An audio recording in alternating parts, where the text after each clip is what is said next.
Hello and welcome to Civils Zone. तो हमारी PYQ की जो सीरीज चल रही है उसमें हम इंडियन पॉलिटी के क्वेश्चंस को डिस्कस कर रहे हैं प्रीलिम्स के। और 2021 के क्वेश्चंस को हम डील कर रहे थे पिछले वीडियो में। तो हमने 10 क्वेश्चंस को कर लिया था और 9 क्वेश्चन अभी भी बचे हुए हैं। तो इस वीडियो में हम बाकी के बचे हुए 9 क्वेश्चंस करने वाले हैं। तो 11वां क्वेश्चन था कि which one of the following in Indian polity is an essential feature that indicates that it is a federal in character. तो इनमें से कौन सा फीचर है जो ये बताता है कि Indian polity is a federal. तो option A was the independence of judiciary is safeguarded. Okay, the union legislature has elected representatives from constituent units. Union cabinet can have elected representatives from regional parties. The fundamental rights are enforceable by courts of law. तो आपको पता होना चाहिए कि federalism के लिए क्या जरूरी है। तो उनमें से एक फैक्टर है कि जो जुडिशरी है that should be safe guarded, यानी इंडिपेंडेंस ऑफ जुडिशरी होना चाहिए। आप ये बहुत बेसिक क्वेश्चन है, तो इसमें कुछ ज्यादा थॉट प्रोसेस लगाने की कोई जरूरत ऐसी थी नहीं। तो that was a simple question. थोड़ा सा इसके ऊपर डेप्थ में डिस्कशन कर लेते हैं। The establishment of an independent judiciary necessarily indicates the federal character of Indian polity. The Constitution establishes an independent judiciary headed by the Supreme Court to settle the disputes between center and the states or between the states. Simple. उसी statement को थोड़ा सा और इसको detail में बताया गया है।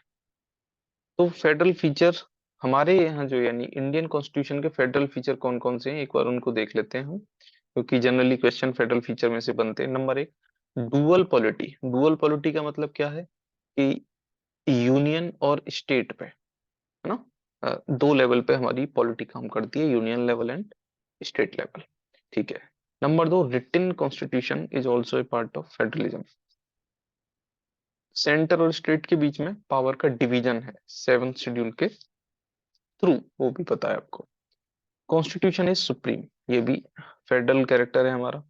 Constitution is rigid, although it is flexible sometimes but more towards the rigidity। और बाई कैमरल लेजिस्लेचर है। बाई कैमरल का मतलब लोकसभा राज्यसभा, इसी तरीके से विधानसभा और कुछ जगह पर विधान परिषद। और next is independence of judiciary. तो ये हमारे 7 पार्ट हैं, यानी 7 फीचर हैं हमारी इंडियन फेडरलिज्म के। तो उनमें से ऑप्शन ए इसमें था। तो that was a simple question. Question 12 क्या था? Which one of the following best defines the term state. State की डेफिनेशन क्या है ना? ये भी एक अ, अच्छा क्वेश्चन है जो कई स्टेट पीसीएस में भी पूछा गया है। What is the definition of state, ये यूपीएससी ने भी पूछा इस बार 2021 में यानी।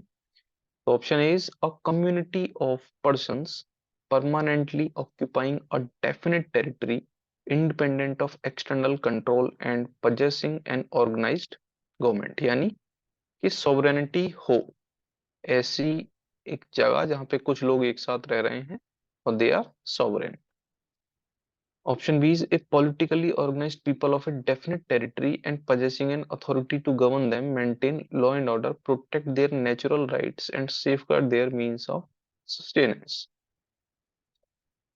Option C was a number of persons who have been living in a definite territory for a very long time with their own culture, tradition and government। ऐसा कुछ नहीं है, ये खाली कि कुछ लोग एक ट्रेडिशन के एक साथ रह रहे हैं, ऐसा ये तो जरूरी नहीं है।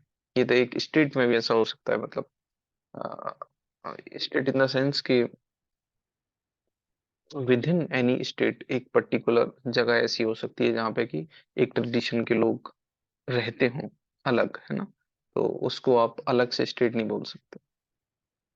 Option D is society permanently living in a definite territory with a central authority and executive responsible to the central authority and an independent judiciary. इसमें सारी चीजें, लेकिन सॉवरेनिटी वाला जो पार्ट है वो नहीं है। तो सोवरेनिटी बहुत जरूरी है एक स्टेट के अंदर। बाकी उसकी पॉलिटी किस तरीके की है वो जरूरी नहीं है कि उसकी जुडिशरी इंडिपेंडेंट हो ना हो, ऐसा जरूरी नहीं है। लेकिन एक स्टेट वो है जहाँ कुछ लोग रहते हैं और सॉवरेन है वो। Option A will be the correct answer. ठीक है। तो ये अगर हम मैक्स वेबर के अकॉर्डिंग देखें कि state is a human community that successfully claims the monopoly of the legitimate use of physical force within a given territory, है ना। The state possess a government which has the authority to enforce a system of rules over the people living inside it। उसके खुद के rule होने जरूरी है ना, और बाकी स्टेट्स का उस पर प्रभाव ना हो। क्वेश्चन 13 था, with reference to Indian judiciary consider the following statements. Any retired जज of supreme court of India can be called back to sit and act as a supreme court जज by chief justice of India with prayer permission of the president of India. यानी कि कोई supreme court का जज retire हो जाता है तो क्या उसको वापस लाया जा सकता है एज ए सुप्रीम कोर्ट जज? यस, लाया जा सकता है। उसे सीजेआई प्रेसिडेंट ऑफ इंडिया की प्रेयर परमिशन के द्वारा उसे बुला सकते हैं वापस। तो फर्स्ट स्टेटमेंट इज ट्रू।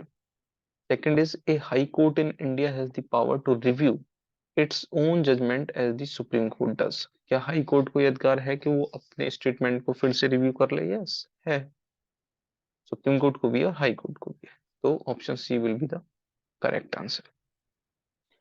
ये क्वेश्चन पूछा क्यों गया था? क्योंकि केरल हाई कोर्ट ने कहा था कि high court act as the court of record and can review their own orders, इसीलिए ये क्वेश्चन बना दिया गया। और उसके अलावा उसी समय पर सुप्रीम कोर्ट के में 9 नए जजों की नियुक्ति हुई थी। ठीक है, तो दोनों स्टेटमेंट इसमें ठीक है। Question 14 was, with reference to India, consider the following statements. There is only one citizenship and one domicile. Is it so?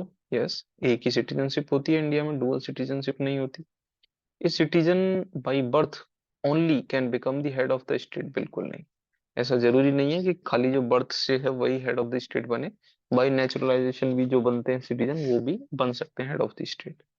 A foreigner once granted the citizenship cannot be deprived of it under any circumstance। ऐसा तो बिल्कुल नहीं है कि एक बार citizenship मिल गई तो फिर दोबारा छीनी नहीं जा सकती। बहुत सारे कारण है उसको छीने जा सकने के।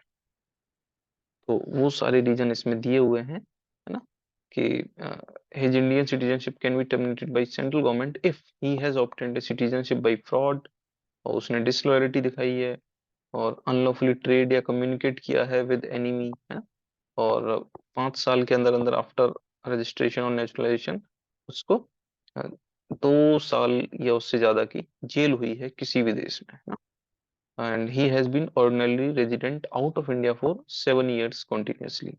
देश से बाहर रह रहा है लगातार 7 साल तक। तो इन कंडीशंस में उसकी सिटीजनशिप वापस ली जा सकती है। Question 15 was, which one of the following factors constitutes the best safeguard of liberty in a liberal democracy? है ना, कि इनमें से कौन सा बेस्ट सेफगार्ड है लिबर्टी का? एक लिबरल डेमोक्रेसी में लिबर्टी का सबसे अच्छा सेफगार्ड क्या है? ये committed judiciary, centralisation of powers, बिल्कुल नहीं, इससे तो लिबर्टी बिल्कुल खत्म हो जाएगी। इलेक्टेड गवर्नमेंट, जरूरी नहीं है कि उससे जो है लिबर्टी को सेफगार्ड मिले, मिलता है लेकिन बेस्ट की बात हो रही है। Separation of powers is the best safeguard. तो क्योंकि जो सेपरेशन है that minimise the possibility of arbitrary excess by the government, है ना। तो question 16 was, we adopted parliamentary democracy based on the British model। Yes, but how does our model differ from that model? As regards legislation, the British parliament is supreme or sovereign, but in India, the power of parliament to legislate